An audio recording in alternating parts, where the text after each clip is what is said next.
அரசு எப்படி செயல்படுத்தும் குறிப்பா மசோதா நிறைவேற்ற?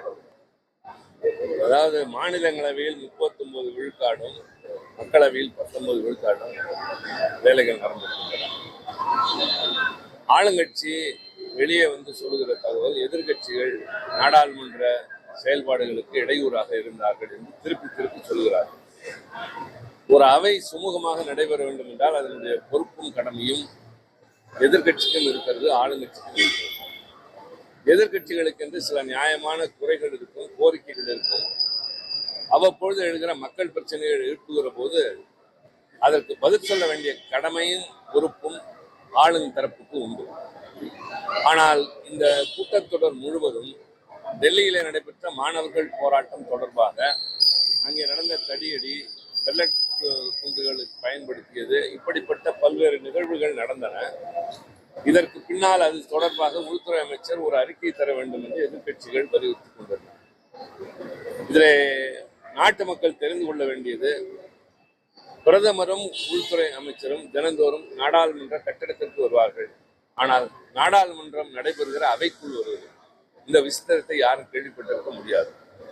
எனக்கு தெரிந்து 25 ஆண்டுகளுக்கு மேலாக பார்க்கிறேன், பிரதமர்கள் மற்ற விவாதங்களிலே கூட வந்து அமர்ந்திருப்பார்கள். ஆனால் உள்துறை அமைச்சர் தொடர்பான 3 மசோதாக்கள் வந்தன. 3 மசோதாக்களுக்கும் கூட அவர் வரவில்லை, அவருடைய துணை அமைச்சர் தான் வந்தார். ஆக அவருடைய அறிக்கை வேண்டும், அதன் விளைவாக நாங்கள் சில கேள்விகளை எழுப்புகிற போது பதில் சொல்ல வேண்டும். அவருடைய மசோதாவுக்கு அவர் வந்தால்தான் சரியாக இருக்கும் என்று எவ்வளவோ குரல் கொடுத்தும் செவிமடுக்கவில்லை.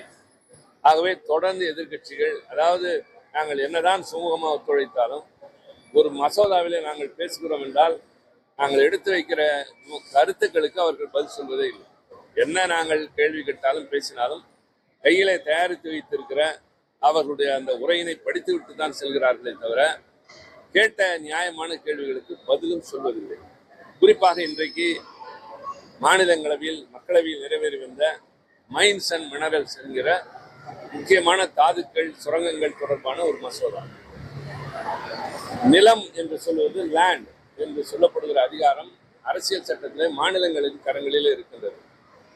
ஆனால் மாநிலங்களுடைய ஒட்டுமொத்தமான அதிகாரத்தையும் ஒன்றிய அரசு எடுத்துக்கொள்கிற ஒரு மசோதா, மாநில அரசுகளுக்கு எந்த உரிமையும் இல்லை என்ற மசோதாவை பெருத்த கூச்சலுக்கிடையில், எதிர்ப்புகளுக்கிடையில் அதை ஒரு தேர்வு குழுவுக்கு அனுப்புங்கள் என்ற தீர்மானத்தையும் ஏற்றுக்கொள்ளாமல் எல்லாவற்றையும் அவையிலே வைத்து அவசர கதியில் அரை மணி நேரம் 1 மணி நேரத்தில் நடத்துவது என்றுதான் இந்திய நாட்டில் சட்டங்கள் இப்போது நிறைவேறி கொண்டிருக்கின்றன. அவர்களுக்கு சாதகமாக நிறைவேற்றுகிற சட்டங்கள் தான் இந்திய நாட்டிலே நடைமுறைக்கு வர இருக்கின்றன. அப்படிப்பட்ட இந்த சூழலில் தயவு செய்து மக்கள் எண்ணி பார்க்க வேண்டும். ஒரு மசோதா என்பது விரிவாக விவாதிக்கப்பட வேண்டும். முக்கியமான மசோதாவாக இருந்தால் நிலைக்குழுவுக்கோ தேர்வு குழுவுக்கோ, இப்பொழுது கூட்டு நாடாளுமன்ற குழுவுக்கு இந்த அந்நிய நாட்டிலிருந்து கிறிஸ்துவ அமைப்புகளுக்கு வரக்கூடிய நிதி தொடர்பான மசோதாவை அனுப்புகிறார்கள். அது அவர்களுக்கு சாதகமானது. ஆனால் அதாவது அவர்களுக்கு எது சாதகமோ அதையெல்லாம் விவாதிப்பது, இல்லை என்றால் இல்லை என்று. ஆக மசோதாக்கள் விரிவாக விவாதிக்கப்படுவதில்லை, அவசர கதியில் நிறைவேற்றப்படுகின்றன. கேள்விகளுக்கு பதில் சொல்வதில்லை, குறும்பு சிரிப்பும் கிண்டல் பேச்சும் தான்.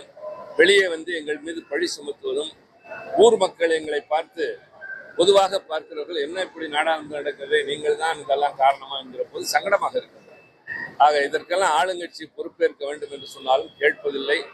மீண்டும் மீண்டும் சொல்வது, மக்கள் தான் பார்த்து வரவிருக்கிற காலத்தில் இனியாவது ஒரு நல்ல ஆட்சி, ஜனநாயகத்தை காப்பாற்றக்கூடிய ஒரு ஆட்சி, பாராளுமன்ற ஜனநாயக முறையிலே நம்பிக்கை உள்ள இந்திய நாட்டில் பாராளுமன்றம் சுமூகமாக செயல்பட, அமைச்சர்கள் வந்து பொறுப்புடன் பதில் சொல்ல நடந்தால் நிச்சயமாக அவை நிம்மதியாக அமைதியாக நடைபெறும்.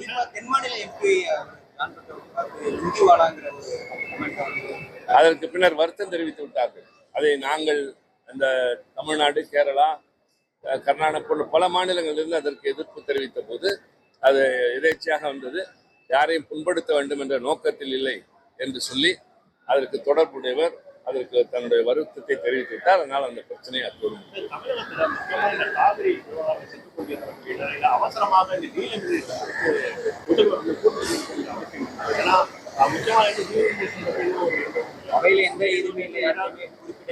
திமுகவுடைய நிலைப்பாடை தெரிஞ்சுக்கிறதுக்காக காங்கிரஸ் அழுத்தத்தின் காரணமாக தான் அந்த கூட்டம் முதல்வர் பயன்படுத்தினாரு அப்படின்னு மற்ற கட்சிகள்லாம் குற்றம் சாட்டியிருக்காங்க. அதாவது திராவிட முன்னேற்ற கழகத்தை பொறுத்தவரை நாங்கள் எங்கள் நிலையை தெளிவாக சொல்லிவிட்டோம். நீங்கள் சரியாக சொன்னது போல மேகதாது பிரச்சனை இந்திய தமிழ்நாட்டினுடைய தலைப்போகிற பிரச்சனை. ஒருவேளை அந்த அணை கட்டப்படுமையானால் தமிழ்நாடு பாலைவனமாகிறது. தமிழ்நாட்டின் நெற்களஞ்சியம் என்று சொல்லுகிற தஞ்சை மாவட்டம், அந்த டெல்டா பகுதிகள் முழுவதும் வறண்டு போய்விடும். 2000 ஆண்டுகளாக விவசாயம் செய்கிற பகுதி தமிழ்நாடு. ஆனால் பின்னாள்களில் அணையை கட்டி கட்டி கட்டி நமக்கு வர இருக்கின்ற தண்ணீரை தடுத்து இப்போது கொடுக்க வேண்டிய நியாயமான தண்ணீரையும் தரம் இருக்கின்ற ஒரு நிலை கர்நாடகத்தில் இருக்கிறது. உலக அளவில் இன்டர்நேஷனல் ட்ரீட்டி என்று சொல்வார்கள், அந்த அடிப்படையில் இருக்கலாம், நம்முடைய நாட்டின் சட்டப்படியும் இருக்கலாம். எந்த இடத்திற்கு கீழே தண்ணீர் போய் சேர்கிறதோ, லோவர் ரைப்பேரியன் ஸ்டேட்ஸ் என்பார்கள், அவர்களுடைய ஒப்புதல் இல்லாமல் மேலே இருக்கிறவர்கள் எந்த அணையும் கட்டக்கூடாது என்று சட்டம் சொல்கிறது. ஆனால் அவர்கள் அதை கேட்பதில்லை. உச்சநீதிமன்றம் சொல்வதை மதிப்பதில்லை. நடுவர் மன்றம் சொன்ன தீர்ப்பை நடைமுறைப்படுத்துவதில்லை. காவிரி ஆணையம் சொல்வது எதுவாக இருந்தாலும் கேட்பதில்லை என்ற நிலை. அதுதான் முக்கியமான பிரச்சனை. அதற்கு அனைத்து கட்சி கூட்டத்தை கூட்டுங்கள் என்று தமிழ்நாட்டில் தமிழக சட்டமன்றத்தின் எதிர்கட்சி தலைவராக இருக்கிற உதயநிதி ஸ்டாலின் அவர்கள் கேட்டுக்கொண்டார். ஆனால் அதை விடுத்து இவர்கள் நீங்கள் சொன்னதை போலவே சரியாகவே சொன்னீர்கள். அரசாங்கத்தினுடைய நிலைப்பாடு தெரியாமல், மசோதா அவையிலே வைக்கப்படாமல் அது பற்றி பேசுவதற்காக ஒரு நாடாளுமன்ற உறுப்பினர்கள் கூட்டம் என்று சொல்கிற போது நாங்கள் அதில் கலந்து கொள்ள வேண்டியதில்லை. எது நம்முடைய உயிர் நாடியான பிரச்சனையோ அதற்கு முன்னுரிமை தாருங்கள் என்று திராவிட முன்னேற்ற கழகம் சொல்லிவிட்டோம். ஆக அவர்கள் எதற்கு கூட்டினார்கள், யாரால் கூட்டினார்கள் என்பதை நீங்கள் சொல்கிற உங்கள் கற்பனைக்கு நான் விட்டு விடுகிறேன். எங்களுடைய நிலையை நாங்கள் தெளிவாக சொல்லுவோம். நீட் தேர்வு குளறுபடி குறித்து MP எல்லாம் பார்த்துருக்கீங்க, JP நட்டாவை பார்த்துருக்கீங்க, இந்த மாதிரி நடவடிக்கை அவரை பார்த்தது அந்த மாணவர்கள் பார்த்தார்கள். எங்களை பொறுத்தவரை நீட் தேர்வை ஒருவேளை கசிவு இருக்குமேனால் கடந்த காலத்தில் தவறு செய்தவர்கள் மீது நடவடிக்கை எடுக்கப்படும் என்று சொல்கிறார்கள். மறுபடியும் கசிவு இருக்காது என்று உத்தரவாதம் தர முடியுமா? NTA என்று சொல்லப்படுகிற நேஷனல் டெஸ்டிங் ஏஜென்சி அவர்கள் தான் இந்த தேர்வை நடத்துகிறவர்கள், அதற்கான குழுவை நியமிக்கிறவர்கள். அவர்களே பேப்பரை லீக் செய்திருக்கிறார்கள் என்ற செய்தி எல்லாம் அதிர்ச்சி தருகின்றது. எனவேதான் திராவிட முன்னேற்ற கழகத்தின் நிலைப்பாடு என்பது, நீங்கள் நீட் தேர்வு கசிவையும் தடுக்க வேண்டாம், சட்டங்களை கடுமையாக்க வேண்டாம், யாரையோ பிடித்து உள்ளே வைப்போம் என்று மிரட்ட வேண்டாம், நீட் தேர்வை ஒட்டுமொத்தமாக கைவிடுங்கள்.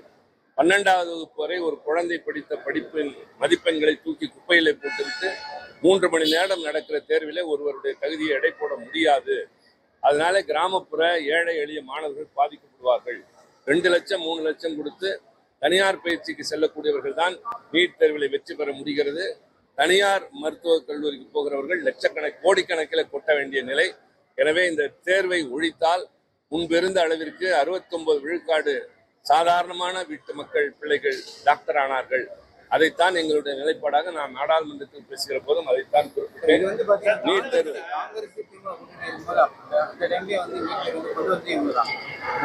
அப்பொழுதே நாங்கள் எதிர்ப்பு தெரிவித்து தலைவர் முதலமைச்சராக கலைஞர் இருந்த பொழுது அவர் தீர்மானமும் நிறைவேற்றி எங்களுக்கு அதில் விதிவிலக்கு பெற்றுவிட்டார். அதற்கு பின்னால் அவருடைய தேர்தல் அறிக்கையை தயவு செய்து பாருங்கள், என்ன சொல்லியிருக்கிறார்கள் என்று உங்களுக்கு தெரியும். அந்த தேர்தல் அறிக்கையிலே அவர்கள் அன்றைக்கு சொல்லியிருக்கிற நிலை வேறு, இன்றைக்கு அவருடைய நிலைப்பாடு என்னவோ தெரியாது.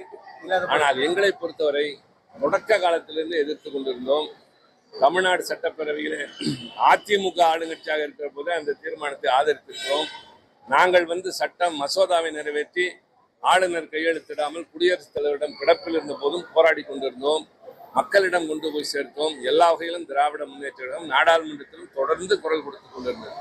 எந்த வகையிலும் நாங்கள் பின்வாங்கவும் இல்லை, சமரசம் செய்து கொள்வோம். தற்போது காவிரி விவகாரத்துல தமிழகத்துக்கு வரக்கூடிய நீர் பாத்தீங்கன்னா நம்ம கொண்டு ஆளுநர். ஆனா தற்போது நமக்கு கிடைத்திருக்கிற நீரோ பாத்தீங்கன்னா அவங்க நம்ம கொடுக்கக்கூடிய நீர்ல டேம் ரொம்ப நேரம் நம்ம நீரை கொடுத்துருக்காங்க. ஆனா தற்போது வரை தமிழகத்துக்கு நீரை உங்கள் கேள்விகள் எல்லாமே மிக சரியாக இருக்கிறது.